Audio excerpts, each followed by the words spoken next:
Hello दोस्तों, स्वागत है आपका आपके अपने परिवार यूनिक स्टडी सेंटर के ऑनलाइन क्लासेस में एक कदम सफलता की ओर। तो हम पढ़ने वाले हैं कुछ और एग्जांपल्स जो कि हमने अपने पिछले वीडियो में देखा था हाइब्रिडाइजेशन के बारे में, जिसमें हमने sp hybridization, sp2 hybridization, sp3 hybridization, इन तीनों हाइब्रिडाइजेशन को देखा, यानी इन संकरण को देखा कि किस प्रकार से इनमें ऑर्बिटल का संयोग होता है, कितने ऑर्बिटल बनते हैं, और कुछ मॉलिक्यूल्स के एग्जांपल भी हमने देखे थे। अब उन्हीं में कुछ और एग्जांपल हम देखेंगे। जैसे बात करें हमने कौन कौन से हाइब्रिडाइजेशन पढ़े, देखिए हमने पढ़ा sp हाइब्रिडाइजेशन पढ़ा है ना,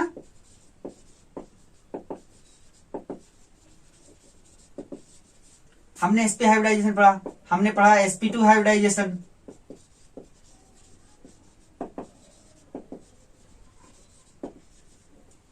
और इसी तरीके से हमने पढ़ा sp3 हाइब्रिडाइजेशन।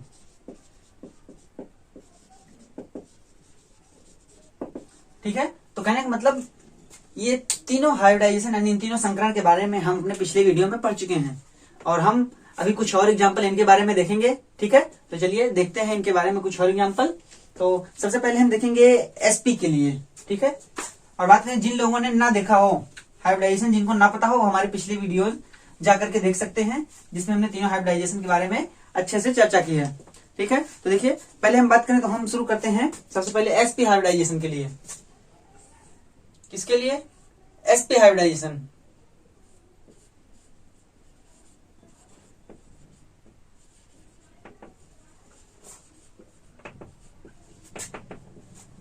ठीक है, सबसे पहले हम इसी के लिए पढ़ेंगे। तो इसके लिए बात करें तो एग्जांपल हम एक लेते हैं। तो देखिए sp हाइब्रिडाइजेशन के लिए हम एग्जांपल लेते हैं एथाइन। ठीक है, बहुत ही बढ़िया एग्जांपल होगा, इसका नाम होता है एथाइन।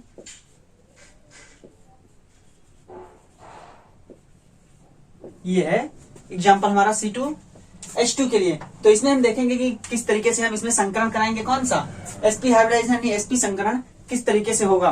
तो हमको पता है सबसे पहले sp संकरण के बारे में कि sp संकरण जो होता है उसमें एक s ऑर्बिटल और एक p ऑर्बिटल, यही दोनों संयोग करते हैं। कहने का मतलब यही दोनों कंबाइन कर करके sp हाइब्रिड ऑर्बिटल का फॉर्मेशन करते हैं ना। तो देखिए हम इसके लिए सबसे पहले मैंने बताया क्या करते हैं, सबसे पहले हम इसमें सेंट्रल एटम का तो कॉन्फ़िगरेशन करते हैं। कौन सा? इलेक्ट्रॉनिक कॉन्फ़िगरेशन, यानी कि इलेक्ट्रॉनिक विन्यास सबसे पहले करते हैं। तो देखिए सबसे पहले हम एक कार्बन एटम के लिए इलेक्ट्रॉनिक कॉन्फ़िगरेशन करते हैं, तो कार्बन एटम। ठीक है, कार्बन एटम का एटॉमिक नंबर कितना होता है? 6। अब इसका इलेक्ट्रॉनिक कॉन्फ़िगरेशन हम करें तो किस तरीके से करेंगे? 1s2, देखिए 1s2, 2s2 और कितना 2p6, इस तरीके से इसका इलेक्ट्रॉनिक कॉन्फ़िगरेशन होगा। ठीक है, अब ये तो 2p6 नहीं 2p4 होगा, क्योंकि देखिए 2p2 इसका होता है ना, क्योंकि 6 एटॉमिक नंबर होता है, तो 2p2 हमने 6 लिख दिया था इसका एटॉमिक नंबर। देखिए ठीक है, 6 होते हैं। अब हमको कराना है sp हाइब्रिडाइजेशन। तो सबसे पहले हम करेंगे क्या कि एक जो होगा इसके एक्साइटेड स्टेट में यहां से एक इलेक्ट्रॉन इसमें भेज देंगे। अभी देखिए कैसे, ये तो ग्राउंड स्टेट था, लिख देते हैं यहाँ पे कौन सा है, ये है ग्राउंड स्टेट, ग्राउंड स्टेट।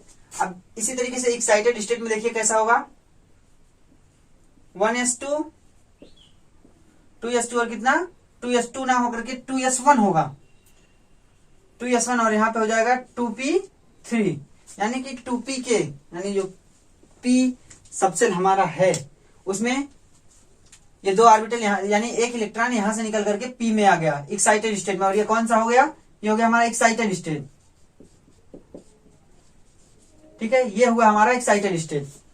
अब एक्साइटेड स्टेट के बाद यहां से sp हाइब्रिडाइजेशन हमको करना है। अगर इसका कॉन्फ़िगर वो बनाए, देखिए कैसे, यस ये रहा और p बनेगा। ठीक है, ये हुआ, और इसमें एक यस में है, देखिए यस में है एक इलेक्ट्रॉन, p में एक इलेक्ट्रॉन, सभी में एक एक इलेक्ट्रॉन है ना, एक एक इलेक्ट्रॉन समय। हमको कराना कौन सा? हमको हाइब्रिडाइजेशन कराना है sp। तो हम इसलिए एक यस और एक p के लिए लें, यानी इसको इन दोनों को सिर्फ हम लेंगे अपने हाइब्रिडाइजेशन के अंतर्गत, इन्हीं दोनों को हाइब्रिडाइज कराएंगे। देखिए क्या होगा, इसको हम बोलेंगे क्या? sp हाइब्रिडाइजेशन, sp हाइब्रिडाइजेशन है ना।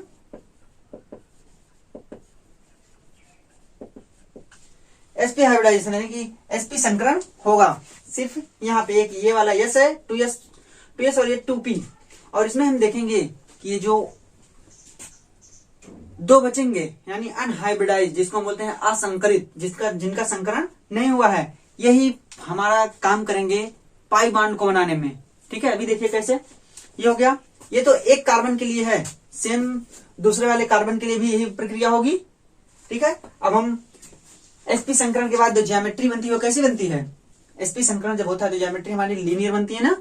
ठीक है, तो अभी देखिए अब हम एक साइड में कर लेते हैं हाइड्रोजन के लिए। ठीक, देखिए हाइड्रोजन की बात करें, यहाँ की बात करें पहले कि हाइड्रोजन एटम के लिए भी इलेक्ट्रॉनिक कॉन्फ़िगरेशन हम कर देते हैं। तो इसके लिए कितना होता है 1s1, क्योंकि इसके पास एक ही होता है। ठीक है, यानी 1sn, तो कह सकते हैं कि एक ऑर्बिटल है इसमें जिसमें एक इलेक्ट्रॉन है, यह है हमारा 1s1, 1s। ठीक है, जिसको 1s ही बोल सकते हैं, इसमें इसका एक इलेक्ट्रॉन। ठीक है, तो अब देखिए जब संकरण हुआ, sp संकरण हुआ, तो ज्योमेट्री जो बनी कार्बन के लिए वो बनी लीनियर। देखिए कैसे, यहाँ पे हम कार्बन के लिए ज्योमेट्री बनाते हैं। एक कार्बन के लिए होगा, ये बनेगा कार्बन बीच में, और इसके लिए sp हाइब्रिडाइजेशन होने से ये बनेगा एक। ठीक है, और इधर भी एक, और इसी में छोटा छोटा लूप एक बन जाएगा, था ना छोटा लूप जिसको नेगेटिव लूप बोलते हैं, ये पॉजिटिव लूप, ये पॉजिटिव लूप। तो जब दो बने s और p, देखिए इसको हम नामांकन कर दें तो ये हमारा 2s है, ये हमारा कितना है 2p, ये भी हमारा 2p है, और ये भी हमारा 2p है। तो 2p आप, मैंने कहा था कि याद कीजिए जब sp संकरण होगा तब हम कोशिश करेंगे कि pz का यूज हम करें, यानी 2pz इसको लिख सकते हैं, इसको 2px या 2py लिख सकते हैं ना। मैंने बताया था कि जब तीनों की एनर्जी सेम होती है तो हम कोशिश करेंगे कि पहले z का यूज करें sp संकरण में, उसी तरीके से sp2 में हम z और y का यूज करेंगे x को छोड़ करके। ठीक है, ये हो गया। और फिर इतना होने के बाद अब हाइब्रिडाइजेशन हुआ तो एक इलेक्ट्रॉन यहाँ पे, एक इलेक्ट्रॉन यहाँ पे होगा ना। देखिए एक इलेक्ट्रॉन यहाँ पे, एक इलेक्ट्रॉन यहाँ पे, और ये हैं कौन से? ये हमारे हैं, हम लिख सकते हैं sp हाइब्रिड ऑर्बिटल, है ना। देखिए हम लिख सकते हैं क्या, sp hybrid orbital, sp hybrid orbitals, यानी दो sp हाइब्रिड ऑर्बिटल हैं, इनके बीच का एंगल है कितना 180 डिग्री, है ना।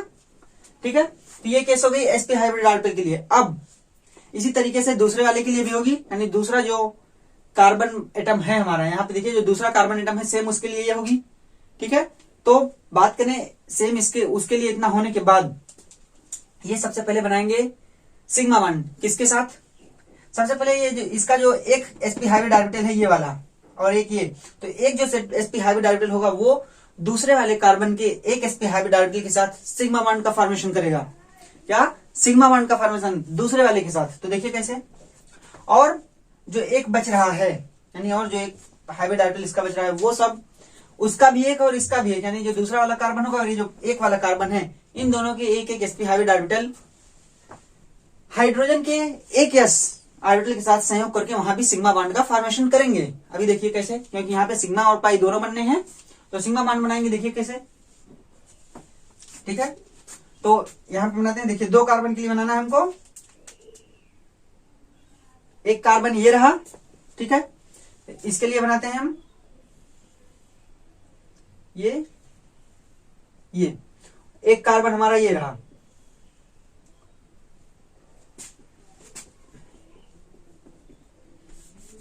थोड़ा सा बड़ा बनाए, देखिए ठीक है, ये, और इसी तरीके से एक कार्बन दूसरा ये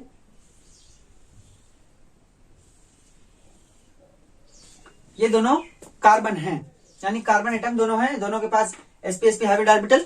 ठीक है, फिर ये देखिए जो हमने बताया ना, एक हाइड्रोजन के एक एक एटम के साथ दोनों सिग्मा बॉन्ड बनाएंगे। तो यहाँ पे क्या हाइड्रोजन एटम आएगा इस तरीके से, यहाँ भी, और हाइड्रोजन एटम इस तरीके से, यहाँ हाइड्रोजन एटम इस तरीके से वहां भी आएगा। अब देखिए क्या, इतना होने के बाद पता है एक इलेक्ट्रॉन इसमें, एक एक इलेक्ट्रॉन इसमें, तो कहने का मतलब कि अब दोनों, जब दोनों का एटम यानी दोनों के ऑर्बिटल पास पास आए, दोनों ने संयोग किया, तो इसमें इलेक्ट्रॉनों का पढ़ा है ना वैलेंस बॉन्ड थ्योरी में कि इलेक्ट्रॉनों का ये न्यूट्रलाइजेशन करते हैं। तो न्यूट्रलाइजेशन किया तो यहाँ पे इनका इलेक्ट्रॉन ऊपर की तरफ, इनका इलेक्ट्रॉन नीचे की तरफ, और इसी तरीके से यहाँ पे इनका इलेक्ट्रॉन ऊपर, एक का इलेक्ट्रॉन नीचे। ठीक है, तो ये देखिए ये क्या बना, और यहाँ भी दोनों का। तो वही मैंने बताया ना कि एक का कार्बन एटम दूसरे के कार्बन एटम से sp2 सिग्मा बॉन्ड बनाएगा। देखिए कैसे, ये कौन सा बॉन्ड बना, इसको हम बोलेंगे sp2 सिग्मा बॉन्ड। ठीक है, ये हमारा sp2 सिग्मा बॉन्ड बना, कौन सा, ये वाला।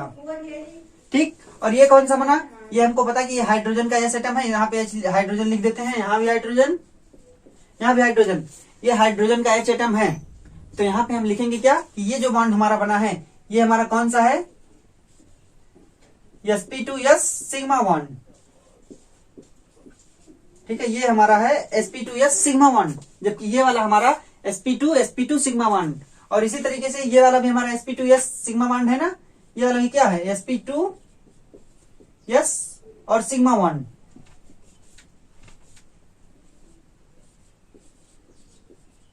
हुआ ना, यानी sp2s सिग्मा बॉन्ड का फॉर्मेशन यहाँ पे हो गया। किसके बीच, एक कार्बन एटम ये, एक कार्बन एटम ये, और दो हाइड्रोजन एटम के बीच। तो कहने का मतलब दो कार्बन का यूज हो गया, दो हाइड्रोजन का, और इसकी वजह से ये बॉन्ड का फॉर्मेशन हो गया, सिग्मा बॉन्ड। लेकिन अभी हमको पता है कि कार्बन के पास ये दो अनहाइब्रिडाइज्ड ऑर्बिटल हैं। कैसे, ये दो जो बचे हुए हैं ये हैं अनहाइब्रिडाइज्ड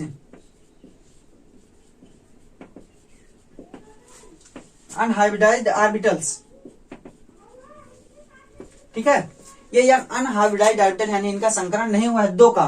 तो कहने का मतलब इन दो का नहीं हुआ है तो ये पहले वाले कार्बन के हैं, इसी तरीके से दूसरे वाले कार्बन जो होगा, यानी जो दूसरा कार्बन होगा उसमें भी तो दो ऑर्बिटल बचेंगे जिनका हाइब्रिडाइजेशन है, जिनका संकरण नहीं होगा, बचेंगे ना।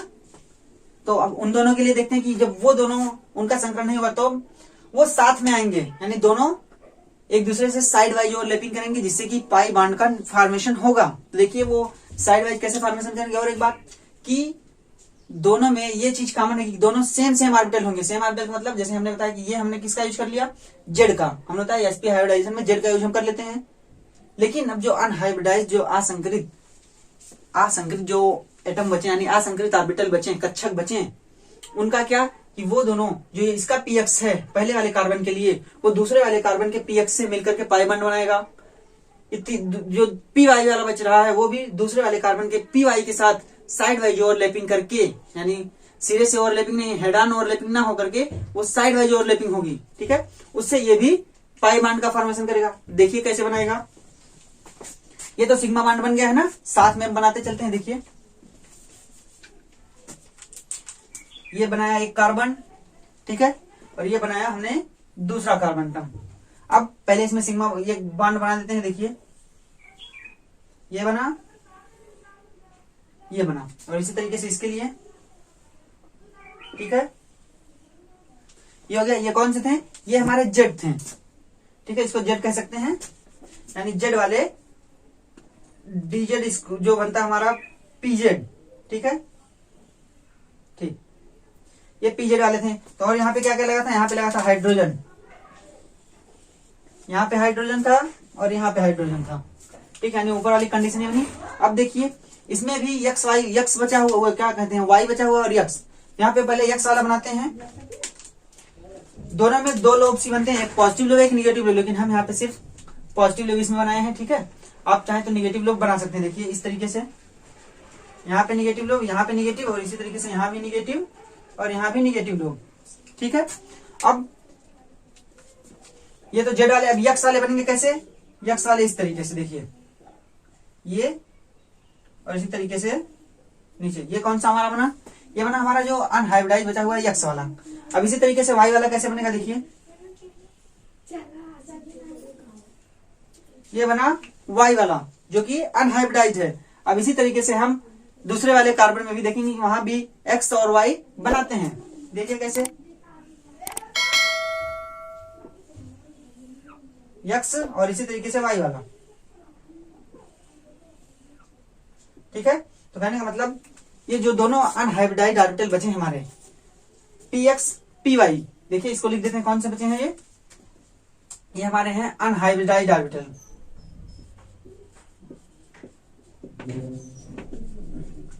अनहाइब्रिडाइज्ड कौन से हैं ये है px बोल सकते हैं या 2px और ये 2py, ठीक है, यानी ये अनहाइब्रिडाइज्ड ऑर्बिटल्स है ना, ठीक। अनहाइब्रिडाइज्ड कौन से हैं ये हैं 2py, और उसी उसमें भी अनहाइब्रिडाइज्ड ये भी हैं, ये कौन सा ये है 2px और ये 2py है ना। तो अब ये नीचे वाले लोब्स भी बोला था ना जब हम ऑर्बिटल बना है तो एक ये दो पूरा पोजीशन था जहां पे इलेक्ट्रॉनों को पाए जाने की संभावना ज्यादा और यहाँ पे कम होती है, तो इसी तरीके से एक्स वाई। तो इसमें देखिए पहले तो ये जो सिग्मा बॉन्ड बना था ये दोनों लोग फॉर्मेशन किए थे बॉन्ड का, और यहाँ भी फॉर्मेशन हुआ था। अब यहाँ पे एक इलेक्ट्रॉन अनहाइब्रिडाइज्ड है, ये भी अनहाइब्रिडाइज्ड, और ठीक इसी तरीके से इसमें भी अनहाइब्रिडाइज्ड और यहाँ भी एक अनहाइब्रिडाइज्ड इलेक्ट्रॉन है यानी ऑर्बिटल के साथ, ठीक है। तो अब इसमें ये बनाएंगे साइड वाइज ओवरलैपिंग होगी ना, मैंने बताया था कि सेम एक्सिस पे, जब वो सेम एक्सिस यानी सेम अक्ष पे होंगे तभी वो साइड वाइज ओवरलैपिंग करेंगे। तो यहाँ पे ये दोनों साइड वाइज ओवरलैपिंग करेंगे, देखिए कैसे, इस तरीके से ये इसके साथ, और नीचे देखिए एक्स वाला के साथ ही रहेगा, ठीक है। ये हुआ ना। अब इसी तरीके से y वाला y के साथ यानी 2py वाला 2py के साथ, देखिए ये वहां पे और ये वाला ये, तो कहना था ये बना कौन सा p पाई बॉन्ड बोल सकते हैं, पाई बॉन्ड। तो देखिए लिखते हैं कैसे, इसको हम लिखेंगे या इसको लिख सकते हैं पी वाई, सीधे पाई बॉन्ड ही लिख देते हैं, ठीक है। आप बोल सकते हैं पी कहें तो अनहाइब्रिडाइज्ड पी वाई बॉन्ड या पी एक्स बॉन्ड, लेकिन हम सीधे लिख देते हैं कौन सा बॉन्ड है ये हैं पाई बॉन्ड्स, पाई बॉन्ड्स हुए। और ये हमारे हैं कौन से सिग्मा बॉन्ड, ये भी हमारा सिग्मा बॉन्ड और ये भी हमारा है सिग्मा बॉन्ड, ठीक है। तो कहने का ये हमारे सिग्मा बॉन्ड हुए और ये हमारा बना पाई बॉन्ड। और ये जो पाई बॉन्ड आप देख रहे हैं ये इलेक्ट्रॉनों का कहे तो इलेक्ट्रॉन डेंसिटी का बराबर कहे तो इक्वली डिस्ट्रीब्यूशन है, जो कि प्लेन के ऊपर भी है और प्लेन के नीचे भी है। किस प्लेन के, ये जो सिग्मा बॉन्ड पूरा हमारा बना, ये सिग्मा ये सिग्मा ये सिग्मा, ये सिग्मा बॉन्ड एक ही प्लेन में है, ठीक है, जिनके बीच 180 डिग्री का एंगल है। और ये जो दोनों बॉन्ड बने यानी पाई बॉन्ड, जो एक प्लेन के ऊपर है एक प्लेन के नीचे है, यानी इलेक्ट्रॉन की जो डेंसिटी है उनका डिस्ट्रीब्यूशन प्लेन के ऊपर और प्लेन के नीचे, ठीक है। ये तीन प्लेन है पता है ना, ये पी वाई पी एक्स और ये पी जेड। तो जेड वाले के परपेंडिकुलर है पी वाई वाला भी और पी एक्स वाला भी। इस तरीके से बॉन्ड का फॉर्मेशन हो गया, यानी इस मॉलिक्यूल का जो C2H2 था यानी एथाइन, उसका स्ट्रक्चर ये रहा पूरा, ठीक है। और बात करें तो इस स्ट्रक्चर में ये तो हुआ एथाइन के लिए, ठीक है।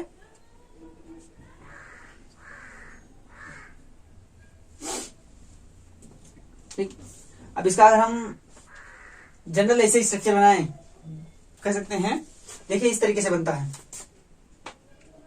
ये बनता है कार्बन, ये कार्बन इससे जुड़ा, ठीक है। और फिर यहाँ पे कितना, एक पाई और दो, यानी कि 2 पाई बॉन्ड का भी फॉर्मेशन हो रहा है। यहाँ पे 2 पाई बॉन्ड बने यानी कि 3 त्रिबंध बना ना, ट्रिपल बॉन्ड ये, और एक हाइड्रोजन जुड़े हैं। तो क्या हो गया, यहाँ पे कितने हो गए सिग्मा बॉन्ड, कितने बने 1 2, यानी कि यहाँ पे एक सिग्मा बॉन्ड और 2 पाई, क्या कह सकते हैं सिग्मा बॉन्ड कितने हैं, सिग्मा बॉन्ड 1 बना है और पाई बॉन्ड कितने 2 है ना। और इस सिग्मा बॉन्ड को छोड़ करके, नहीं तो इसको भी जोड़े तो 3 सिग्मा बॉन्ड हो जाएंगे। तो क्या मतलब एक पाई बॉन्ड, देखिए 2 पाई बॉन्ड, एक ऊपर एक नीचे, और एक सिग्मा बॉन्ड बीच वाला। तो कल मैंने ये भी बताया था कि जब भी कभी भी पाई बॉन्ड बनता है तो उसके पहले सिग्मा बॉन्ड का फॉर्मेशन जरूर होता है। अगर सिग्मा बॉन्ड नहीं बनेगा तो वहां पे पाई बॉन्ड नहीं बनेगा, ठीक है। ये पूरी बात sp हाइब्रिडाइजेशन के मॉलिक्यूल के लिए, C2H2 यानी एथाइन के लिए। ध्यान दीजिए यहाँ पे 2 अनहाइब्रिडाइज्ड ऑर्बिटल हैं, मैंने ये भी बताया था कि ये भी बॉन्ड फॉर्मेशन में भाग लेंगे, ठीक है। अब हम चलते हैं अपने अगले वाले आइटम की तरफ, यानी अगला वाला मॉलिक्यूल, अगला वाला हाइब्रिडाइजेशन जो होगा उसके एक एग्जांपल को देख लेते हैं क्या होगा। और दूसरा वाला हम कर सकते हैं sp2। ठीक है, देखिए ये है ना, बस चलिए अब चलते हैं sp2 के लिए। देखिए हमको पढ़ना है sp2 हाइब्रिडाइजेशन। तो sp2 के लिए जो हम एग्जांपल लें वो भी ये लेंगे। देखिए C2H4, C2H4, ठीक है, यानी जिसको बोलते हैं एथीन। क्या बोलते हैं? एथीन। ठीक है, ये है हमारा एथीन। इसमें क्या करेंगे, फिर से वही कार्बन के लिए ग्राउंड स्टेट में कितना 1s2, 2s2 और 2p2, ये हुआ। ये कौन सा? ये है हमारा ग्राउंड स्टेट। इसी तरीके से एक्साइटेड स्टेट में क्या होगा, एक इलेक्ट्रॉन फिर से बाहर उधर चला गया, 2s1 और 2p3 हुआ, यानी ये हमारा कौन सा? ये है हमारा एक्साइटेड स्टेट, यानी उत्तेजित अवस्था है। ठीक, ये एक्साइटेड स्टेट हुआ। अब इसी तरीके से जैसे वहां पे sp हाइब्रिडाइजेशन हुआ था, यहाँ पे sp2 हाइब्रिडाइजेशन होगा। वो देखिए कैसे होगा, एक यस 3p है ना। देखिए यस में कितना, एक इलेक्ट्रॉन यस में, p में 1, 2 और ये 3। ठीक है, तो इस तरीके से अब हाइब्रिडाइजेशन कितना होगा, सिर्फ इसके बीच में, यहां से लेकर के यहां तक, ये होगा कौन सा हाइब्रिडाइजेशन हमारा, sp2।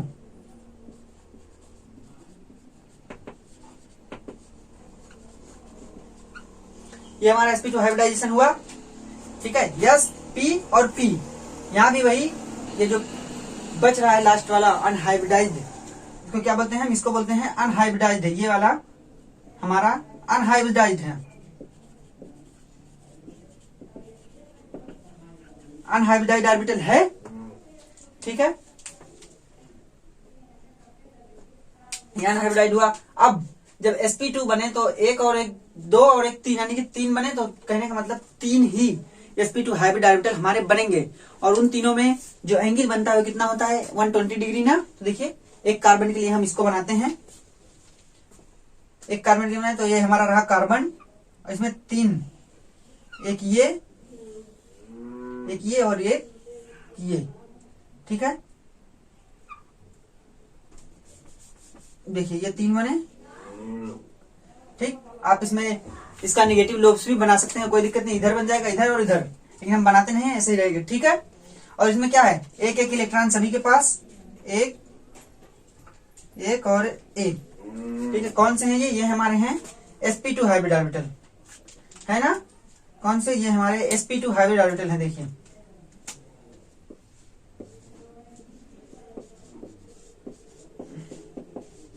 sp2 hybrid orbitals. ठीक है, कौन से? ये वाले भी sp2 हैं, ये वाले भी sp2 हैं, और ये वाला भी हमारा sp2 है। तो कहने मतलब ये एक कार्बन है। सेम दूसरा वाला कार्बन भी sp2 हाइब्रिड ऑर्बिटल होगा, हाइब्रिडाइज्ड होगा, जिसमें भी इस तरीके से 3 बनेंगे। तो इसमें क्या होगा, और हाइड्रोजन के लिए देखिए,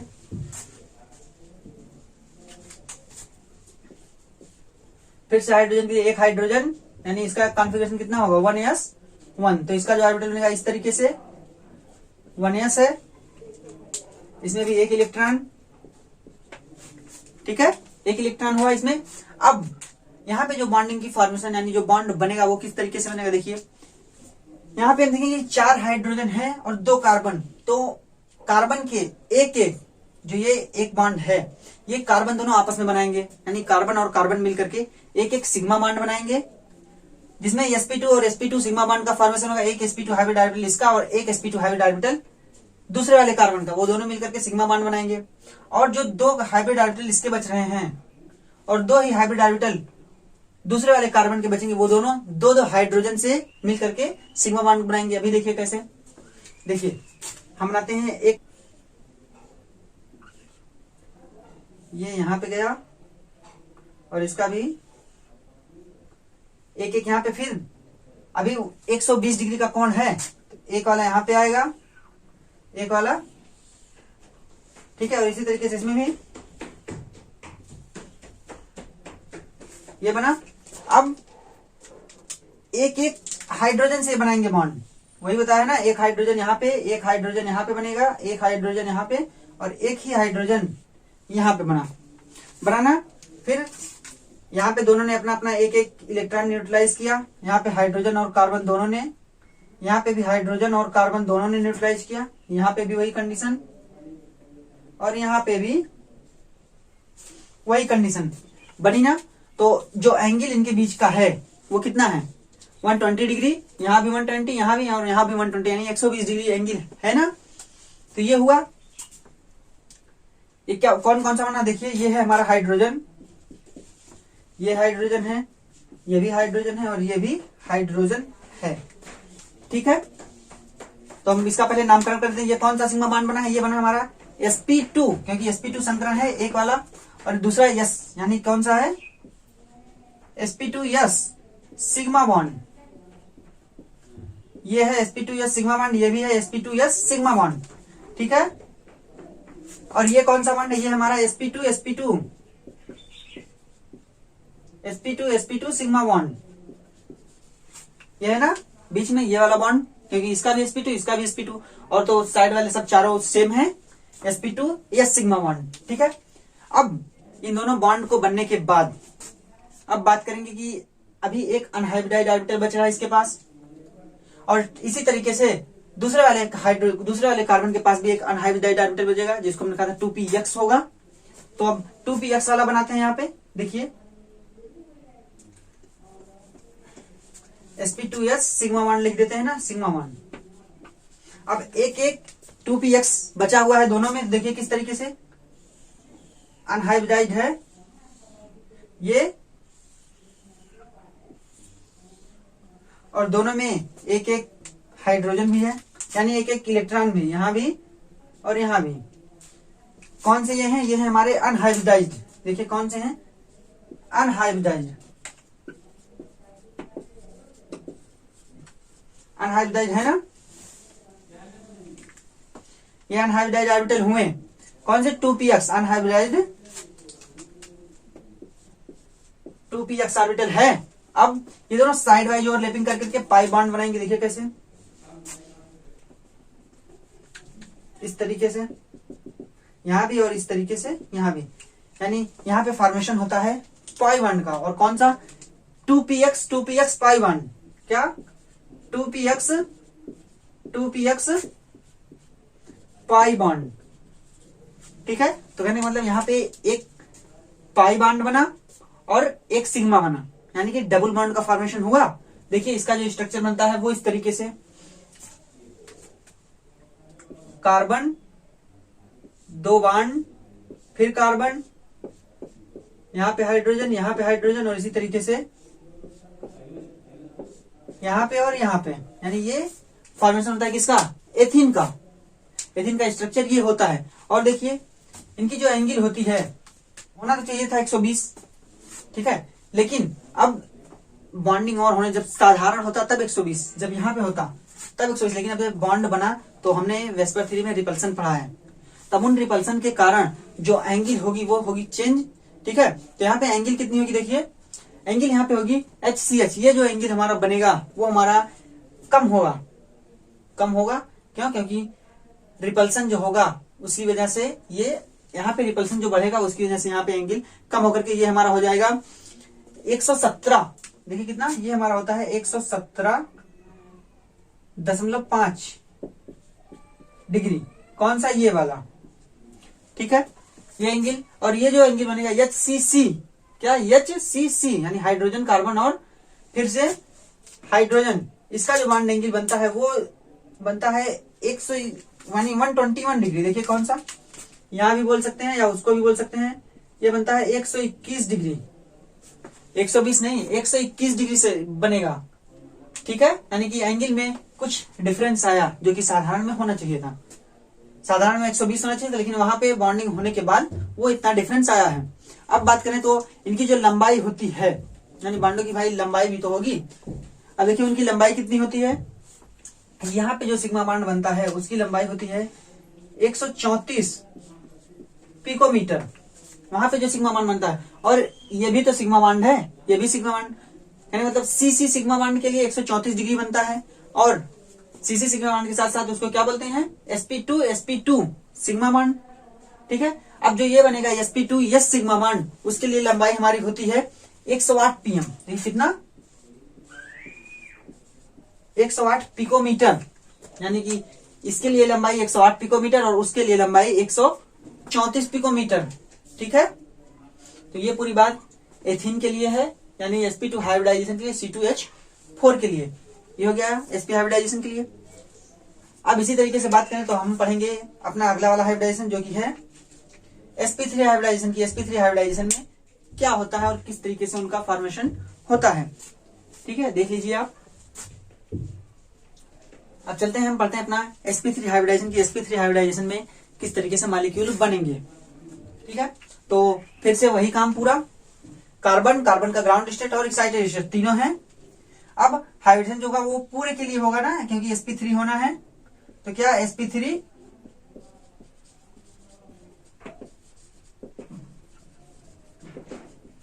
ये हुआ हमारा sp3 हाइब्रिडाइजेशन हुआ ना।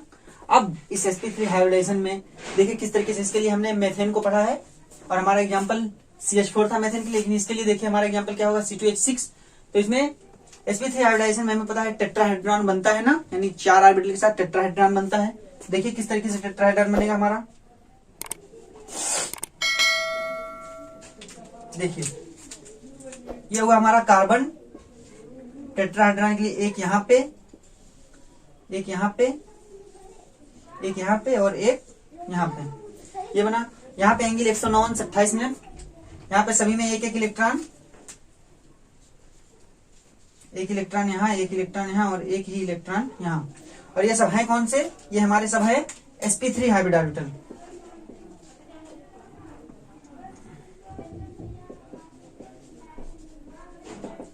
sp3 हाइब्रिड ऑर्बिटल है ना, ये भी और सब, यानी जितने हैं चारों सब sp3 हाइब्रिड ऑर्बिटल हैं। और इसी तरीके से जो दूसरा वाला कार्बन बनेगा उसके भी सब sp3 हाइब्रिड ऑर्बिटल बनेंगे। ठीक है, और अब इसमें जो बॉन्डिंग बनेगी वहां पे सिर्फ, यहाँ पे सिर्फ सिग्मा बॉन्ड बनना है। और इसमें क्या होगा कि जो ये और उसका दोनों मिलकर एक सिग्मा बॉन्ड बनेंगे। देखिए कैसे, एक कार्बन ये और दूसरा कार्बन ये, इसके एक सीध में आएगा, यानी ये बना। ठीक है, और इसका वाला भी इसके साथ एक सिग्मा बॉन्ड बनाया। ठीक है, अब बाकी के तीन इधर उधर सेट होंगे, कहीं भी देख सकते हैं आप। भाई टेट्राहेड्रॉन बनना है, कहीं बना दीजिए। ठीक है, और इस तरीके से इसमें भी।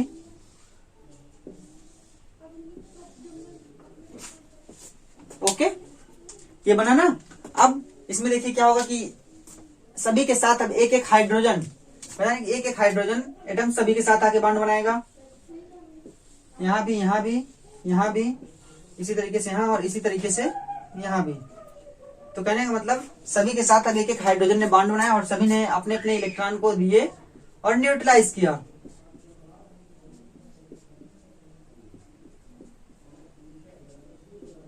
तो इस प्रकार कितने सिग्मा बॉन्ड का फॉर्मेशन हो गया, देखिए इस प्रकार जो सिग्मा बॉन्ड बने वो कितने बने, 1 2 3 4 5 6 और 1 7, यानी कि टोटल 7 सिग्मा बॉन्ड बने। और सभी का नाम कैसे दिया गया, देखिए इसका जो नाम हुआ क्या हुआ, sp3 और ये सिग्मा बॉन्ड बना। देखिए ये हुआ हमारा कौन सा, ये बना हमारा sp3 यस सिग्मा बॉन्ड। ठीक है, कौन कौन से, ये वाले sp3 यस, ये वाले sp3 यस, इसी तरीके से सब। और ये कौन सा बना, sp3 सिग्मा बॉन्ड, यानी कि ये sp3 संकरण का जो sp3 संकरित सब ऑर्बिटल थे इसके लिए और उसके लिए उनका बॉन्ड यहाँ पे बना और ये इनके लिए। ठीक है, तो कहने का मतलब जो इसका स्ट्रक्चर बनता है C2H6 का यही बनता है। ठीक है, और इसमें एंगल अभी दिखाते, अब बताते हैं आपको। देखिए यानी इसका जो स्ट्रक्चर बना वो इस तरीके से, कार्बन और एक सिंगल बॉन्ड कार्बन, इसी तरीके से 3 हाइड्रोजन यहाँ पे, एक हाइड्रोजन यहाँ पे, आप कह सकते हैं एक हाइड्रोजन यहाँ पे और एक ही हाइड्रोजन यहाँ पे, और इसी तरीके से एक हाइड्रोजन यहाँ, एक यहाँ और एक यहाँ, कहीं भी आप लगा सकते हैं। ठीक है, ये 3 हाइड्रोजन हो गए कार्बन के साथ। अब देखिए बॉन्ड एंगल जो बनती है, यानी इनका जो बॉन्ड एंगल बनता है वो बनता कितना है। ठीक है, तो बात करें इनका जो बॉन्ड एंगल, देखिए इनकी जो लंबाई होती है कार्बन कार्बन बॉन्ड की और कार्बन हाइड्रोजन बॉन्ड की, वो देखिए कार्बन कार्बन, ये जो कार्बन और कार्बन का एंगल बन, यानी कहे तो कार्बन और कार्बन के बीच की जो दूरी होती है यानी बॉन्ड लेंथ, वो होती है 154, कितना 154 पिकोमीटर, ये होता है कार्बन और कार्बन। जबकि कार्बन और हाइड्रोजन का जो बॉन्ड लेंथ होता है वो छोटा होता है, कितना 109 पिकोमीटर। ठीक है, तो कहने का मतलब जो कार्बन और हाइड्रोजन का बॉन्ड होता है वो छोटा होता है, किससे, कार्बन और कार्बन के बॉन्ड लेंथ से। तो कहने का मतलब भाई छोटा क्यों नहीं होगा, हाइड्रोजन छोटा होता है, कार्बन की साइज कह सकते हैं थोड़ी सी बड़ी होती है हाइड्रोजन की तुलना में, तो इन दोनों दो कार्बन के बीच बॉन्ड बनेगा और हाइड्रोजन और कार्बन के बीच बनेगा, तो जाहिर सी बात है कि कार्बन और कार्बन के बीच का बॉन्ड जो होगा वो ज्यादा लंबा होगा, यानी ज्यादा बड़ा होगा, जबकि कार्बन और हाइड्रोजन के बीच का बॉन्ड छोटा होगा ना। ठीक है, तो ये पूरी बात होगी किसके लिए, sp3 हाइब्रिडाइजेशन, जिसमें C2H6 यानी जिसको नाम दिया जाता है एथेन का, क्या एथेन। जैसे हमने मेथेन के बारे में देखा था स्ट्रक्चर, मेथेन का ऑक्टाहेड्रल यानी टेट्राहेड्रल मेथेन के लिए देखा था, उसी तरीके से ये एथेन है, एथेन का स्ट्रक्चर ये बनता है। ठीक है, तो ये पूरे हमने बताया था कि हम कहें तो तीनों हाइब्रिडाइजेशन के लिए और भी एग्जांपल के बारे में देखेंगे ना, तो हमने देखा सभी एग्जांपल sp के लिए भी देखा। sp के लिए हमने देखा कौन सा, हमने sp हाइब्रिडाइजेशन के लिए देखा था C2H2 का, जिसको हम एथाइन बोलते हैं। ठीक है, हमने sp2 के लिए देखा C2H4 का, जिसको हम एथीन बोलते हैं, और sp3 के हमने देख लिया C2H6 का, जिसको एथेन बोलते हैं। ठीक है, तो इतना सब कुछ हाइब्रिडाइजेशन में। अब बात करेंगे ऐसे हाइब्रिडाइजेशन की जहां पे d ऑर्बिटल भी इन्वॉल्व हो, यानी d को इन्वॉल्व करके देखते हैं कि कौन से हाइब्रिडाइजेशन हमारे बनते हैं। ठीक है, तो देखिए, हेलो दोस्तों, तो हम अब उन टॉपिक्स जो एग्जांपल्स हमने देखे हैं sp3 कहें तो sp2 और sp के, यानी उन तीनों हाइब्रिडाइजेशन के जिन एग्जांपल्स को हमने देखा है। ठीक है, अब उसके बाद हम चलते हैं ऐसे हाइब्रिडाइजेशन यानी ऐसे संकरण की तरफ जहां पे हमको d ऑर्बिटल भी मिलने वाला है ना। अभी तक तो हमने d ऑर्बिटल के बारे में बात नहीं की, लेकिन अब बारी है कि उसी क्रम में हम d ऑर्बिटल को भी इन्वॉल्व करें। क्यों, क्योंकि हमने जब इलेक्ट्रॉनिक कॉन्फ़िगरेशन हम कर रहे थे तब हमने देखा था कि हम जब तीसरे आवर्त में थे, यानी तीसरा आवर्त जो हमारा चल रहा था थर्ड पीरियड, तब वहां पे हमको d ऑर्बिटल भी मिलने प्रारंभ हो गए थे ना। तो अब उन्हीं d ऑर्बिटल्स को देखना है किस तरीके से वो d ऑर्बिटल इन्वॉल्व होते हैं जब कभी भी हाइब्रिडाइजेशन होता है ना। तो बात करें तो जो हमारे d ऑर्बिटल होते हैं तीसरे वाले आवर्त के, तो किस तरीके से होते हैं, वो होते हैं हमारे, देखिए 3s 3p 3d, इस तरीके से d वाले आते हैं, और इसके बाद हमारा क्या होता है 4s 4p, इस तरीके से होता है ना। उसके बाद आगे 4d 4f, इस तरीके से होता है। तो बात करें तो ये जो d वाला ऑर्बिटल है, ठीक है 3d, ये हाइब्रिडाइजेशन करता है किसके साथ, इस वाले ग्रुप में, यानी इसके साथ भी करता है और इसके साथ भी, यानी कि है तो ये पूरा इस तरीके से भी कर सकता है, और यहाँ पे अगर 3d हम लिख दें इस तरीके से भी हाइब्रिडाइजेशन कर सकता है। मतलब sp और d ये करेगा, या फिर dsp, यानी कि दोनों तरीके से हाइब्रिडाइजेशन कर सकता है। लेकिन कब बात करें तो जो इनकी एनर्जी होती है 3d की, वो इसके समतुल्य होती है 3s 3p के, और बात करें तो वही एनर्जी 4s और 4p के भी समतुल्य होती है। लेकिन अगर तुलना हम करें किसमें 3p और 4s में, तो इनकी एनर्जी में ज्यादा डिफरेंस होता है। ठीक है, इसी वजह से अगर हम चाहें कि pd और d यानी pd और s ये तीनों इस तरीके से संकरण बने, क्या देखिए 3p 3d और 4s, इस तरीके से हम संकरण बनाना चाहें तो ये संभव नहीं है। ठीक है, क्यों, क्योंकि हमको पता है कि हाइब्रिडाइजेशन वहीं पे होता है, यानी संकरण वहीं पे होता है जहां पे उन ऑर्बिटल्स जिनके बीच में संकरण का होना है उनकी एनर्जी में बहुत ज्यादा डिफरेंस नहीं होता। कहने का मतलब कि उनकी एनर्जी आसपास ही होती है, थोड़ा बहुत अंतर हो सकता है बस, लेकिन यहाँ पे 3p और 4s की एनर्जी में डिफरेंस ज्यादा है, इस वजह से ये वाला संकरण नहीं होगा। संकरण के लिए spd यानी 3s 3p 3d ये होगा, या फिर 3d 4s 4p ये वाला संकरण होगा। ठीक है, ना कि ये, बात वही है एनर्जी डिफरेंस के कारण। ठीक है, तो बात करें, देखिए कितने प्रकार से कहें तो कितने प्रकार के संकरण पाए जाते हैं जिसमें sp और d यानी कि तीनों का मिश्रण होता है, यानी तीनों मिल करके संकरण बनाते हैं। तो देखिए कुछ यहाँ पे दिए गए हैं, देखिए जैसे शेप यानी कि ज्यामिति बोल सकते हैं, हाइब्रिडाइजेशन, संकरण और एटॉमिक ऑर्बिटल्स, और एग्जांपल्स इनके भी कुछ हैं। देखिए पहला कौन सा बात करें तो पहला हमारा स्क्वायर प्लेनर, यानी जो हाइब्रिडाइजेशन हमारा है DsP2, ठीक है। DsP2 जो हमारा है उसका जो शेप बनेगा वो हमारा बनेगा स्क्वायर प्लेनर। देखिए स्क्वायर प्लेनर मतलब बोल सकते हैं कि वर्ग समतलीय, ठीक है। स्क्वायर वर्ग प्लेनर वर्ग समतलीय बनेगा, यानी कह सकते हैं एक वर्ग के चारों कोने पे होंगे इसके जो ऑर्बिटल होंगे, ठीक है।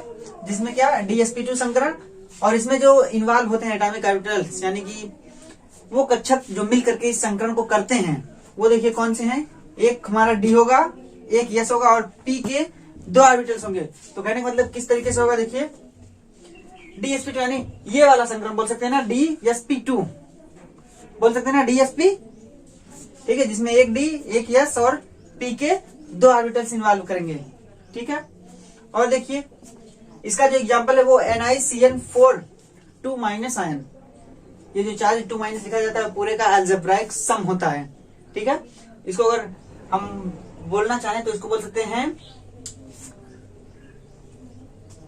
निकेल टेट्रासाइनेट, ठीक है। इस तरीके से इसका नामकरण होगा। इसको भी आप जब नामकरण हम पढ़ेंगे IUPAC नॉमेनक्लेचर, तब हम जानेंगे कि किस तरीके से इन कहें तो आयंस का भी नामकरण किया जाता है, ठीक है। इसी तरीके से देखिए दूसरा एग्जांपल जो यानी दूसरा जो संकरण है वो है हमारा sp3d, यानी अभी तक तो हमने sp3 पढ़ा था, ऊपर हमने पढ़ा DsP2, लेकिन यहाँ पे sp3d। इसको देखने से लग रहा है ना कि अब D पीछे वाला आएगा, इसका मतलब ये वाला संकरण होने की संभावना 3s 3p 3d, ठीक है। यानी D बैक वाला आएगा, जिसकी ज्योमेट्री कैसी है, ट्राइगोनल बाइपिरामिडल। ट्राइगोनल बाइपिरामिडल मतलब त्रिकोणीय द्विपिरामिड, यानी एक तल में त्रिभुज बनेगा, ठीक है, एक उसके ऊपर और एक उसके नीचे, ये आकृति होगी, यानी एक उसके ऊपर पिरामिड एक नीचे पिरामिड, ठीक है, जिसको हम बोलते हैं ट्राइगोनल, यानी त्रिभुज बोल सकते हैं, त्रिभुजाकार, और बाई पिरामिड यानी द्विपिरामिड, ठीक है। जिसमें कौन सा संकरण sp3d, और इसमें जो इन्वॉल्व करेंगे वो एक S होगा, 3p और एक D, ठीक है।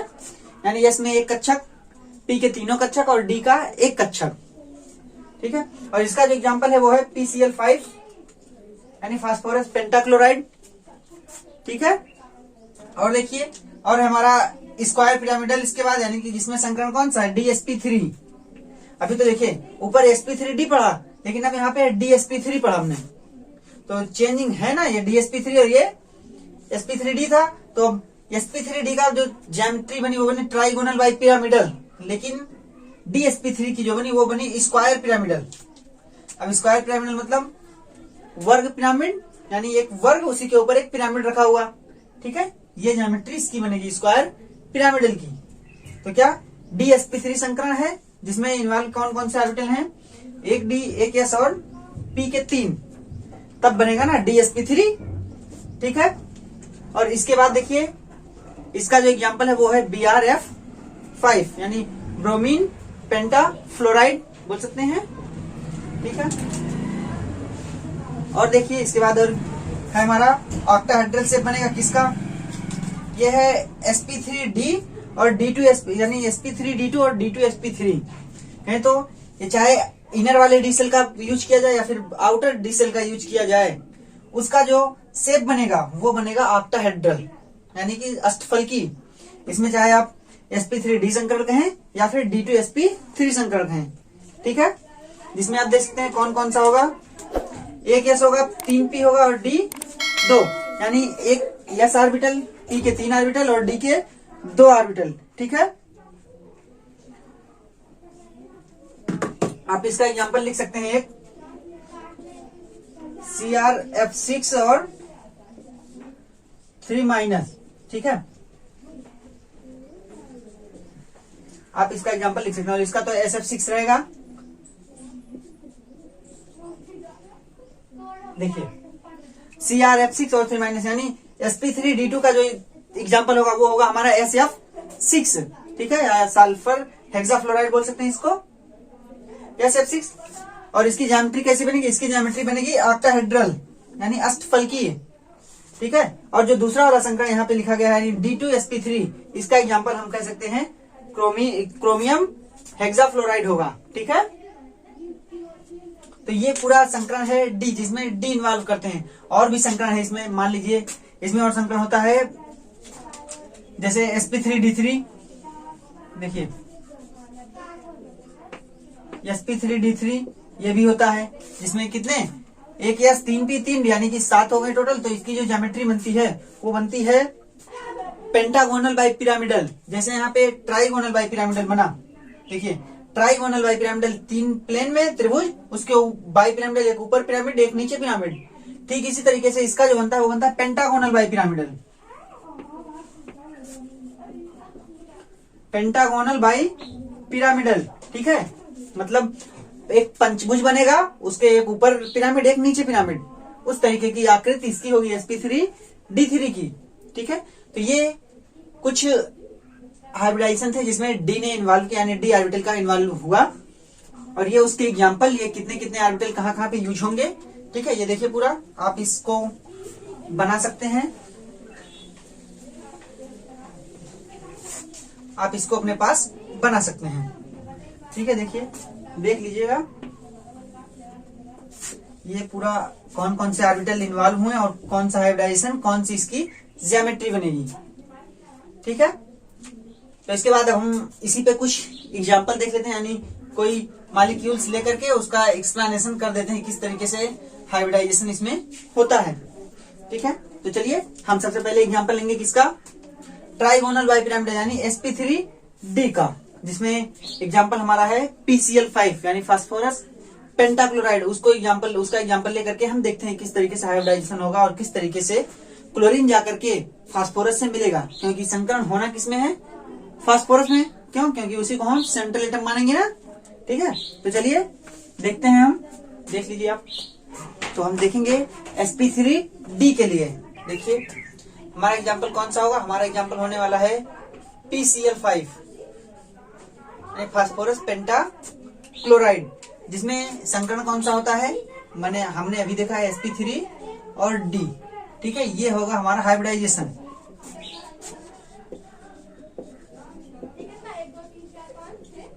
ये बात हर समय ध्यान दीजिएगा कि संकरण हर समय सेंट्रल एटम में ही होगा, क्योंकि सेंट्रल एटम ही तो संकरण करके संकरित कक्षक बनाएगा, जो कि बॉन्डिंग करने में ज्यादा कंफर्टेबल होंगे जो ऐसे ऑर्बिटल की तुलना में जो संकरित नहीं है। ठीक है, तो देखिए PCl5, तो सबसे पहले हम क्या करते हैं, जब हम हाइब्रिडाइजेशन बनाते हैं या कहें तो हमको कोवेलेंट बॉन्ड का फॉर्मेशन करना है, तो उसके लिए क्या करना होगा, सबसे पहले जो हमारा सेंट्रल एटम है उसका इलेक्ट्रॉनिक कॉन्फ़िगरेशन हम करते हैं। और इलेक्ट्रॉनिक कॉन्फ़िगरेशन करने के लिए हमको सबसे पहले उसका एटॉमिक नंबर पता होना चाहिए। देखिए फास्फोरस, इसका एटॉमिक नंबर होता है 15।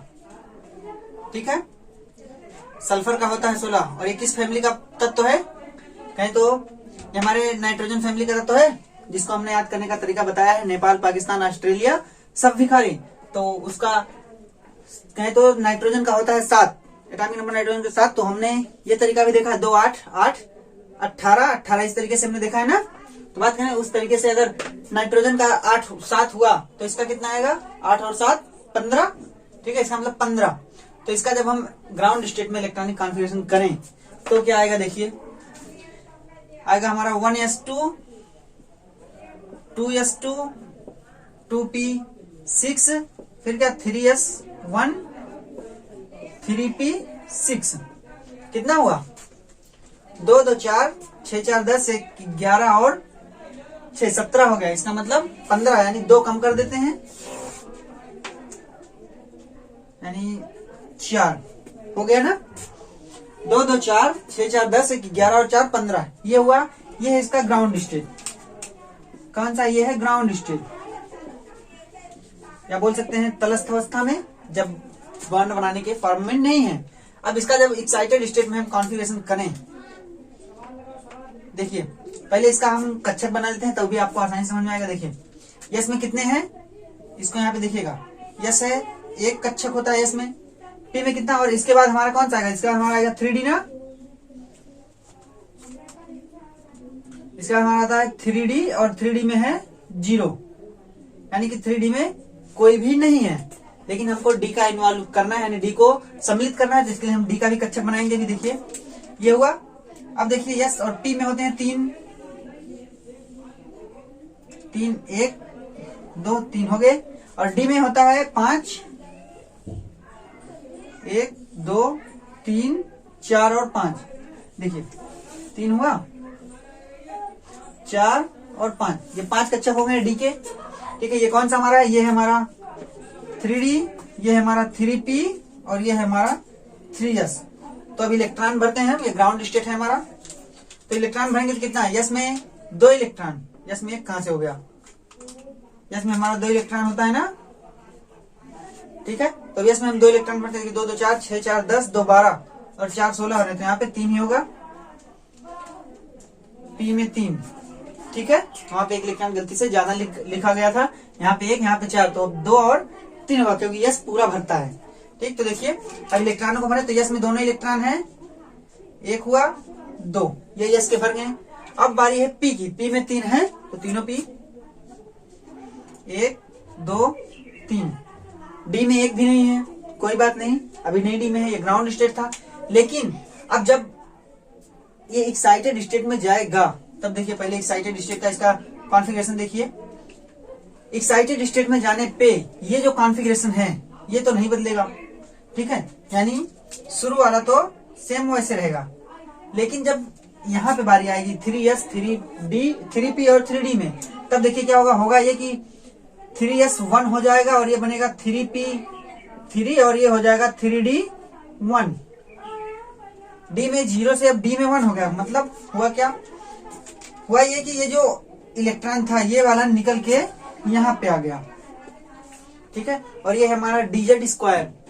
ठीक, क्योंकि पहले DZ स्क्वायर ही होता है, ये हमारा उठ के यहाँ पे आ गया, तो अब यहाँ पे इलेक्ट्रॉन बन गए ना। देखिए अब कॉन्फ़िगरेशन कैसा हो गया इसका, यहाँ पे देख सकते हैं, यहाँ से हम हटाते हैं, देखिए यहाँ पे हम बनाते हैं इसको। ये हमारा कौन सा है? ग्राउंड स्टेट, ये एक्साइटेड स्टेट,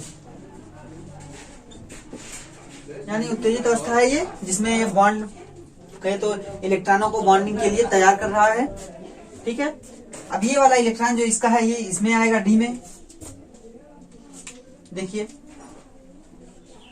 1 यस हुआ, पी के लिए 3 हुआ और डी के लिए हमारा होगा, ठीक है 5 होते हैं, 1 2 3 4 और 5। ठीक है, डी में ये होता है। देखिए इलेक्ट्रॉनों को भरते हैं किस तरीके से, 1 ही बचा है इसमें, ये और 1 यहाँ पे। ये हमारा है कौन सा? ये है हमारा 3S 3P और ये है हमारा 3D, है ना।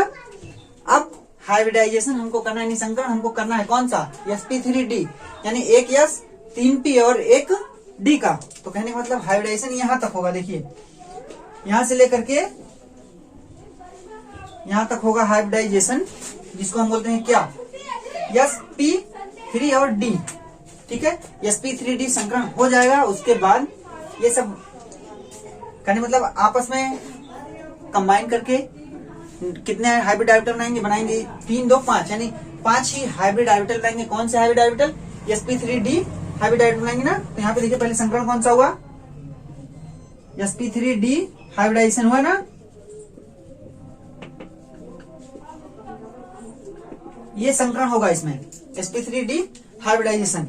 अब बारी है कि संकरण करने के बाद, भाई संकरण हो गया और इसने संकरण के बाद सेम ऊर्जा के, यानी जो भी ऊर्जा होगी सेम ऊर्जा के ऑर्बिटल बनाया। कैसे?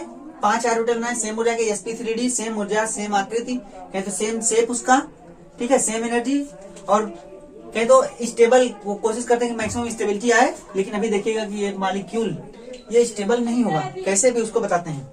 ठीक है, ये हुआ sp3d। अब बारी है कि जो हमारा कौन सा होता है क्लोरीन, यानी टर्मिनल एटम जो है क्लोरीन, अब वो आके यहाँ पे जुड़े। ठीक है, तो ये तो बन चुके हैं। अब देखिए क्लोरीन के लिए हम देखते हैं, ये होता है क्लोरीन। तो क्लोरीन का एटॉमिक नंबर होता है 17। ठीक है, इसका जब हम हाइब्रिडाइजेशन करेंगे तो कैसे होगा? 1s2 2s2 2p6। ठीक है, उसके बाद 3s2 3p6 होगा 5 3p5 होगा। क्यों? क्योंकि 17 होना था तो 2 2 4 6 4 10 2 12 और 5 17 यानी 17 हो गया। ये है क्लोरीन के लिए। ठीक है, तो अब क्लोरीन में एक इलेक्ट्रॉन की जरूरत है। ठीक है, तो अब क्लोरीन जो है वो कितने क्लोरीन है? 5 क्लोरीन है। इसमें 5 ऑर्बिटल हैं, है ना 5। तो अब यही एक एक क्लोरीन आकर के एक एक ऑर्बिटल से संयोग करेगा। ठीक है, यानी कि इन 5 जो हाइब्रिड ऑर्बिटल 5 बने हैं sp3d, उनसे एक एक क्लोरीन आके संयोग करेगा। तो वो संयोग कैसे करेगा? देखिए यहाँ पे बनाते हैं, देखिए यहाँ पे बनाते हैं पांचों। इसको साफ कर देते हैं क्योंकि इसकी कोई जरूरत नहीं है। देखिए यहाँ तक साफ कर देते हैं हम। ठीक है, अब बनाते हैं कितने? sp3 यानी 5 बना देते हैं। इस तरीके से बनेंगे 5।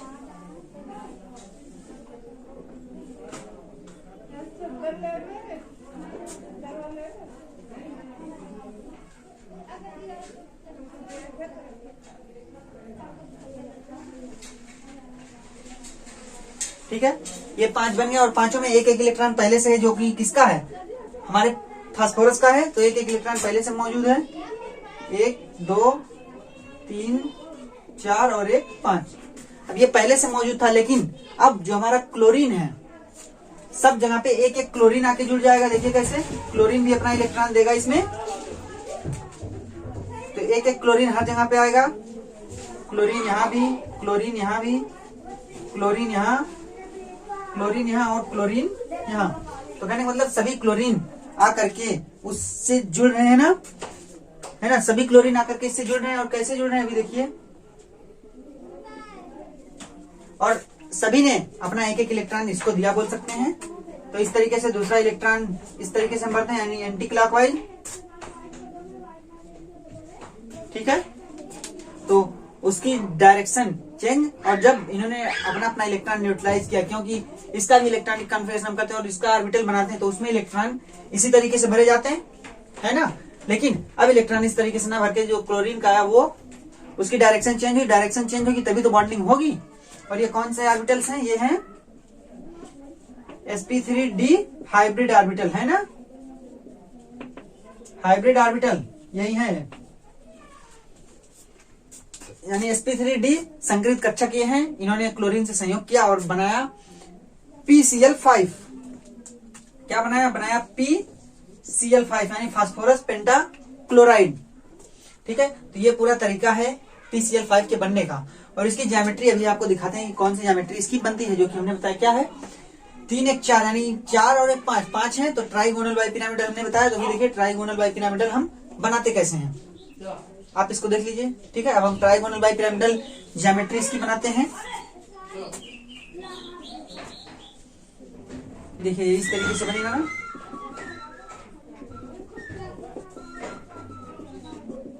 ठीक है, अब देखिए ट्राइगोनल बाइपिरामिडल ज्योमेट्री हम बनाएंगे कैसे, देख लीजिए आप इसको एक बार।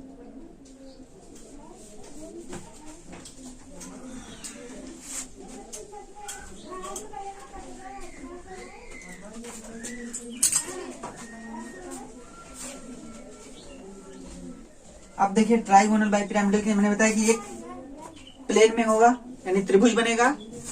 ठीक है, तो उसके ऊपर एक नीचे। तो देखिए कैसे इसको हम बनाते हैं।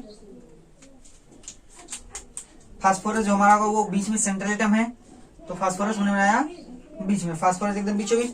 अब यहाँ पे बनता है एक त्रिभुज, यानी कि एक यहाँ पे बॉन्ड, एक बॉन्ड यहाँ पे और एक बॉन्ड यहाँ पे। ये बना, ये त्रिभुज हो गया। अब त्रिभुज बनने के बाद एक बनता है ऊपर, पिरामिड हमको बनाना है, एक ऊपर बॉन्ड एक ही बॉन्ड नीचे।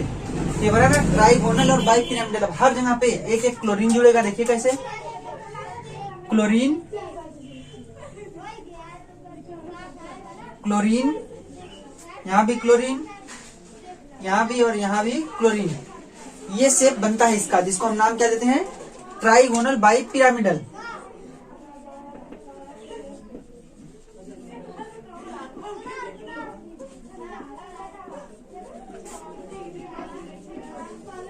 त्रिकोणीय द्विपिरामिड। ये त्रिकोणीय द्विपिरामिड है ना। ठीक है, अगर इसकी आकृति बनानी चाहें देखिए कैसे बनाएंगे हम।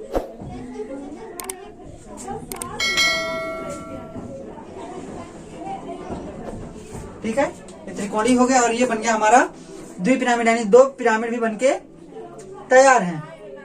ठीक है, आप यहां से भी मिला सकते हैं, लेकिन इस तरीके से बनाए तो बढ़िया लगेगा, समझ में आना चाहिए आपको। ठीक है, समझ में आ रहा है, हम चाहे तो इसको यहाँ से भी मिला सकते हैं और अच्छा लगने लगेगा, लेकिन इस तरीके से ज्यादा बेटर है। ठीक है, बात हो गई कि इसकी आकृति है त्रिकोणीय द्विपिरामिड। अब बात करें तो इतना के बाद इसकी एंगल के बारे में देख लें कि एंगल कितनी कितनी बनेगी। तो ये जो हमारे त्रिभुज बन रहे हैं, यानी ट्राइगोनल बन रहा है, त्रिशमतली, उसके जो एंगल होते हैं वो आपस में सब 120 डिग्री होते हैं। ठीक है, तो कितने हैं, 120 डिग्री। भाई वो एक प्लेन में था, 3 त्रिभुज कहे तो त्रिभुज बना था, तो त्रिभुज के तीनों देखिए, तीनों एंगल यानी जो तीनों बॉन्ड बनेंगे उनके बीच में 120 डिग्री होगी। अब बारी है जो ऊपर द्विपिरामिड बना है, वो तो भाई एक समतल के ऊपर है इस तरीके से और एक है समतल के नीचे इस तरीके से, है ना। अब इसका जो एंगल बनेगा, ऊपर वाला हो या नीचे वाला, तीनों दोनों के बीच में एंगल कितना, इन दोनों के बीच में आपस में एंगल तो 180 डिग्री होगा, यानी 180 डिग्री। ऊपर वाले क्लोरीन और नीचे वाले क्लोरीन, जिसको हम इक्वेटोरियल कहें तो अच्छी बोलते हैं, इन पे 180 डिग्री का एंगल बनेगा दोनों के बीच। लेकिन जो ये समतल है, समतल और इसके बीच जो एंगल होगा वो कितना होगा, ये एंगल, ये हमारा बनेगा 90 डिग्री। ठीक है, ऊपर वाला भी और नीचे वाला भी, क्योंकि वो एक तल में और ये तल के ऊपर इस तरीके से, तो ये 90 डिग्री बनेगा और ये नीचे ये भी 90 डिग्री। ठीक है, ये पूरा है PCl5 के लिए कि इस तरीके से PCl5 में संकरण होता है और क्लोरीन आकर के P के हाइब्रिड ऑर्बिटल से जुड़ता है और इस तरीके का शेप देता है, जिसको हम बोलते हैं, इस तरीके की ज्योमेट्री मिलती है, जिसको हम बोलते हैं ट्राइगोनल बाई पिरामिडल, यानी त्रिकोणीय द्विपिरामिड। ठीक है, ये हो गया। अब बारी है कि अब हम देखें अगला एग्जांपल जो कि हम ले सकते हैं, इसी में sp3d हमने पढ़ा, हम अगला पढ़ेंगे sp3d2, जिसका एग्जांपल हम लेंगे SF6। ठीक है, यानी सल्फर हेक्साफ्लोराइड का। आप देख सकते हैं इसको साफ करते हैं, तब हम SF6 की तरफ चलते हैं। ठीक है, और बात करें तो हमने बताया था इसकी स्टेबिलिटी यानी स्थायित्व के बारे में बताया था कि यह कम स्टेबल होता है। क्यों कम स्टेबल होता है, और जो जितना स्टेबल होगा, इस बात को समझिएगा कि जो मॉलिक्यूल या जो आयन जितना अधिक स्टेबल होगा, उसकी जो रिएक्टिविटी यानी अभिक्रियाशीलता होगी वो कम होगी। भाई स्टेबल है तो क्रिया करेगा ही नहीं, तो कहें तो कम रिएक्टिव होगा, और जिसकी स्टेबिलिटी नहीं यानी जो अनस्टेबल है, उसकी क्रियाशीलता तेजी से होगी, यानी अधिक क्रियाशीलता होगी। भाई अस्थायी नहीं रहेगा तो इधर उधर भागेगा, कहीं भी क्रिया कर सकता है, इसलिए उसकी रिएक्टिविटी अधिक होती है। ठीक है, तो देखिए इसकी रिएक्टिविटी के लिए बात करें तो नीचे तो 120 डिग्री है, तीनों में बराबर दूरी पे मैक्सिमम दूरी, उससे ज्यादा दूरी नहीं हो सकती। लेकिन जो ऊपर और नीचे वाले हैं, ये वाला क्लोरीन और ये वाला, इनमें जो एंगल है 90 डिग्री है, उसकी तुलना में कम है ना, तो कम है, इसका मतलब इनके बांडों के बीच में रिएक्टिविटी यानी प्रतिकर्षण बल ज्यादा लगेगा अकॉर्डिंग टू वेस्पर थ्योरी। ठीक है, तो रिपल्सन लगेगा, जिसकी वजह से ये आसानी से रिएक्ट कर सकते हैं किसी दूसरे आयन, दूसरे कंपाउंड के साथ। ठीक है, तो यही कारण है इसका कि एक बांड का ऊपर होना और एक बांड का नीचे होना, जिनके बीच में एंगल 100 कहें तो एंगल 90 डिग्री का बन रहा है तल से, इसी वजह से इनकी रिएक्टिविटी अधिक होगी। ठीक है, तो चलिए अब अगले एग्जांपल की तरफ चलते हैं, जिसमें हम sp3d2 के लिए पढ़ेंगे। कौन सा sp3d2? ठीक है, ये हाइब्रिडाइजेशन यानी sp3d2 संकरण, जिसमें एक S 3p और 2d का इन्वॉल्व होगा। इसके एग्जांपल की बात करें तो हम पढ़ सकते हैं इसके एग्जांपल में SF6। अभी हमने एग्जांपल बताया था SF6 यानी कि सल्फर हेक्साफ्लोराइड। तो इसमें फिर से हम पहले सल्फर का कॉन्फ़िगरेशन करते हैं, देखिए किस तरीके से। सल्फर, तो सल्फर का एटॉमिक नंबर कितना होता है, फास्फोरस 15 हुआ, तो सल्फर किस फैमिली का तत्व है, ये है हमारे ऑक्सीजन फैमिली का। ऑक्सीजन का 8, तो इसका एटॉमिक नंबर होता है 16। ठीक है, अब इसका कॉन्फ़िगरेशन करते हैं हम 1s2 2s2 2p6 3s2 और 3p कितना होगा, देखिए 2 2 4 6 4 10 2 12 हो गए, बचा कितना 4, तो यहाँ पे 4, और इसी के आगे होता है 3d जिसमें होते हैं 0। ये फिर से हमारा कौन सा है, ये हमारा ग्राउंड स्टेट में, इलेक्ट्रॉन कॉन्फ़िगरेशन। अब इसमें फिर से वैसे ही बना सकते हैं, देखिए S के लिए 1, P में 4, और डी में एक भी नहीं, मतलब 5 बना देंगे हम, 1 2 3 4 और 5, ठीक है। यानी पी के 5 कक्षक बनके तैयार हैं, और डी के और पी के 3, यस में 1 ही है। तो इलेक्ट्रॉन किस तरीके से देखिए, यस में 2,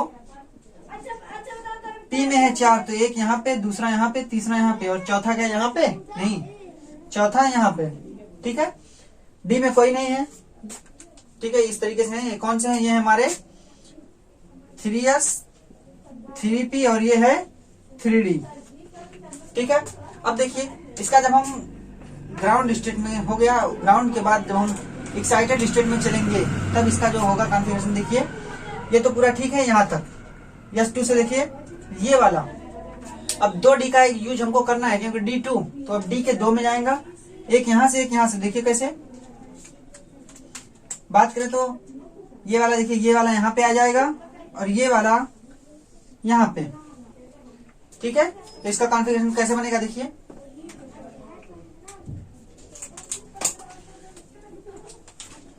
देखिए एक और P का बना है, P में 3 है ही पहले से, और D में बन रहे हैं 5 कक्षक।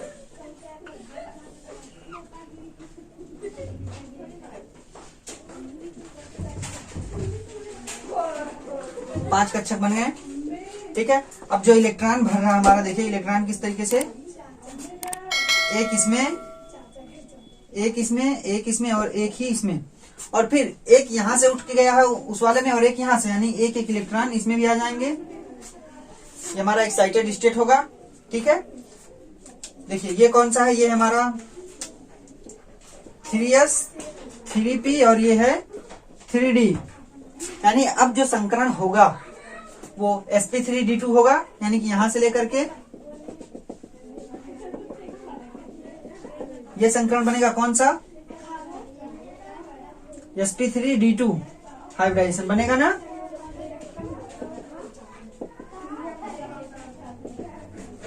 ये होगा हमारा sp3d2 संकरण, जिसमें एक S 3p और 2d का इन्वॉल्व हुआ है, ठीक है। अब बचा हमारा कौन सा, F6। तो F6 के लिए पहले देखते हैं।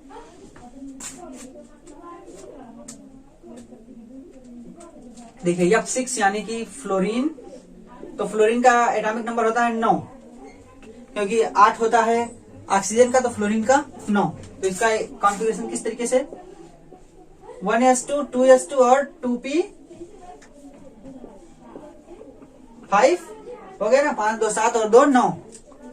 ये इसका कॉन्फ़िगरेशन होता है, यानी इसके पास एक इलेक्ट्रॉन लास्ट वाले में अनपेयर्ड है। अब ये फ्लोरीन कितना, 6 फ्लोरीन है। अब 6 फ्लोरीन आकर के इन 6 ऑर्बिटल से, क्यों, क्योंकि sp3d2 हाइब्रिडाइजेशन हुआ, जिसके फलस्वरूप sp3d2 समान ऊर्जा समान आकृति के कक्षक आए, ठीक है। और इस तरीके से कि वो मैक्सिमम स्टेबिलिटी धारण कर सके, इस तरीके से वो अरेंज है हमारे स्पेस में। तो कैसा, 1 3 1 4 और 2 6, यानी कि 6 बने हैं। देखिए 6 बनाते हैं हम।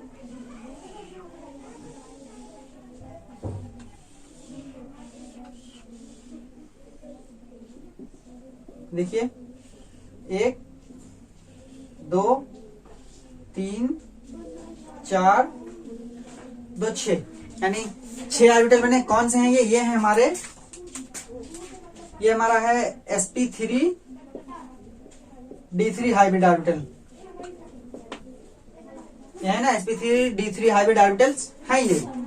अब इन सभी में एक एक इलेक्ट्रॉन आएगा, क्योंकि यहाँ पे संकरण हुआ, तो संकरण के बाद सभी में एक एक इलेक्ट्रॉन बराबर सेम ऊर्जा के। तो देखिए एक इलेक्ट्रॉन यहाँ पे, एक यहाँ पे, एक यहाँ और एक यहाँ, अगला यहाँ और अगला यहाँ, हो गए ना 6। 1 2 3 4 5 और 6।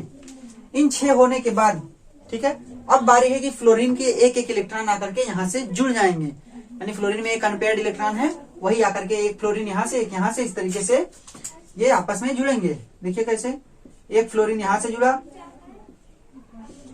एक फ्लोरीन यहाँ, एक ही यहाँ और एक ही यहाँ।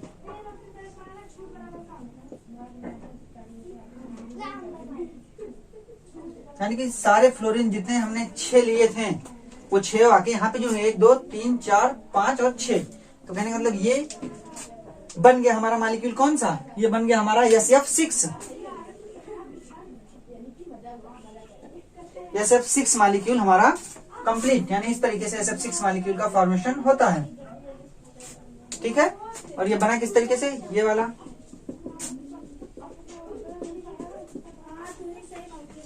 ठीक है, तो SF6 इस तरीके से बन के तैयार। इस तरीके से इसमें हाइब्रिडाइजेशन होता है sp3d2। ठीक है, आप याद कीजिएगा कि इसमें sp3d2 हाइब्रिडाइजेशन होता है। ये बन गया। अब इसका शेप हम बात करें तो शेप इसकी बनेगी, अभी हमने देखा था जब हमने सब लिखे थे, इसकी शेप बनेगी ऑक्टाहेड्रल यानी अष्टफलकी। तो भी देखते हैं कि वो अष्टफलकी बनेगी कैसे। ठीक है, SF6। देखिए इसको साफ करते हैं तब हम अष्टफलकी फिगर बनाते हैं। देखिए ये हुआ,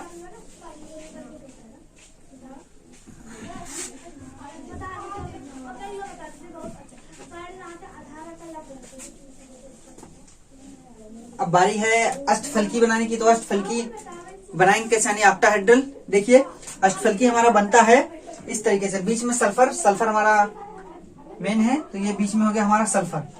सल्फर के बाद हमको 6 फ्लोरीन जोड़ने हैं। तो देखिए ये बनेगा कैसे, ये बनता है इस तरीके से,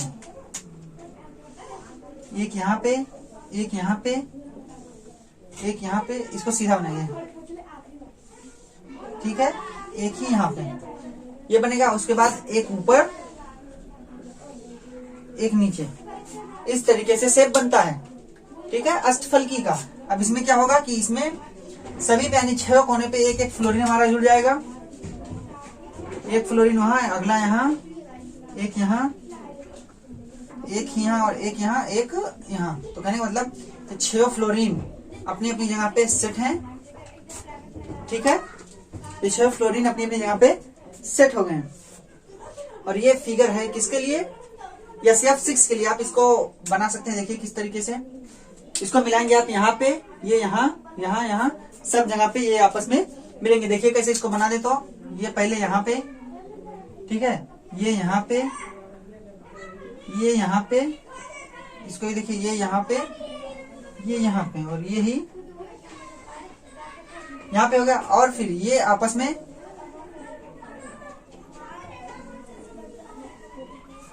ठीक है, ये आकृति बनती है इसकी। ठीक, ये आकृति बनी इसकी, और फिर ये आकृति यहाँ भी बनती है। देखिए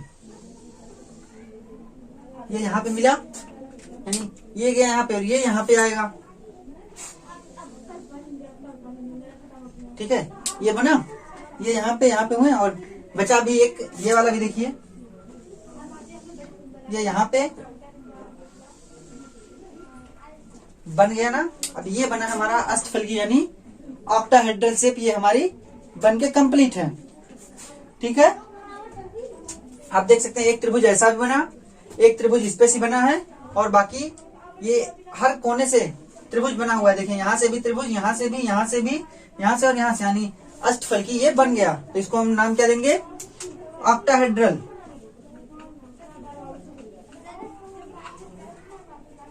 ऑक्टाहेड्रल मॉलिक्यूल है कौन सा, SF6, ये वाला मॉलिक्यूल है ऑक्टाहेड्रल। ठीक है, यानी ये सारे हाइब्रिडाइजेशन जो हमको पढ़ने थे वो सब कंप्लीट है, यानी सभी हाइब्रिडाइजेशन के बारे में हमने देख लिया है। जितने भी संकरण हमको पढ़ने थे उसको हमने देख लिया। यह सब इसकी, ठीक है, SF6। अब बारी है कि इन हाइब्रिडाइजेशन को पढ़ने के बाद अब हम अपने आगे के लिए चलते हैं। ठीक है, और ये बात करें तो ये रेगुलर ज्योमेट्री है। रेगुलर मतलब स्टेबल बोल सकते हैं, स्टेबल ज्योमेट्री है। ठीक है, इसमें कोई भी दिक्कत नहीं, क्योंकि हमने पढ़ा है कि सल्फर की जो मैक्सिमम कोवेलेंसी होती है, यानी मैक्सिमम संयोजकता होती है, वो 6 ही होती है। और ये 6 कोवेलेंसी दिखा रहा है ना, 6 संयोजकता है इसकी, मैक्सिमम 6। अगर ये भी 4 होता, ठीक है, तब इसकी ज्योमेट्री कुछ चेंज होती, क्योंकि 4 संयोजकता होने पे 4 से जुड़ता। 4 से जुड़ने की केस में इस पे एक लोन पेयर होता, और लोन पेयर की स्थिति में वेस्पर थ्योरी के अनुसार कुछ रिपल्सन होता, तो मॉलिक्यूल चेंज होता है, यानी इसकी ज्योमेट्री थी वो थोड़ा सा डिसऑर्डर हो जाती। ठीक है, कह सकते हैं बिगड़ी हुई होती, से इसका फॉर्मेशन होता है मॉलिक्यूल का। देखिए यहाँ पे इलेक्ट्रॉन छूट गया, इलेक्ट्रॉन को भर देते हैं। फ्लोरीन वाला इलेक्ट्रॉन यहाँ पे उल्टा, यहाँ पे इस तरीके से, यानी सारे फ्लोरीन के इलेक्ट्रॉन, एक एक फ्लोरीन का एक इलेक्ट्रॉन इसके साथ ओवरलैप किया, हाइब्रिड ऑर्बिटल जो sp3d2 था उसके साथ एक एक ने ओवरलैप किया और इस तरीके से 6 कहें तो 6 बॉन्ड बनाए। और कौन से, ये सब सिग्मा बॉन्ड है ना, यानी 6 सिग्मा बॉन्ड का फॉर्मेशन यहाँ पे हुआ और सभी ने एक एक मॉलिक्यूल या तो एक एक बॉन्ड बनाए और ये ऑक्टाहेड्रल शेप SF6 की हो गई। ठीक है, तो उम्मीद करता हूँ कि आपको वीडियो अच्छी लगी होगी। और वीडियो अच्छी लगी हो तो आप लाइक कीजिए, कमेंट भी कीजिए और ज्यादा से ज्यादा लोगों के पास शेयर भी कीजिएगा ताकि अधिक से अधिक लोगों के पास तक की वीडियो पहुंचे। ठीक है, और बाकी मिलते हैं इसके बाद अपने अगले वीडियो में। नए टॉपिक जो हमारा बचा हुआ है मॉलिक्यूलर ऑर्बिटल थ्योरी और एक बचा हुआ हमारा हाइड्रोजन बॉन्डिंग। ठीक है, इन दोनों टॉपिक्स के साथ हम अपने अगले वीडियो में मिलते हैं। तब तक के लिए धन्यवाद, थैंक यू।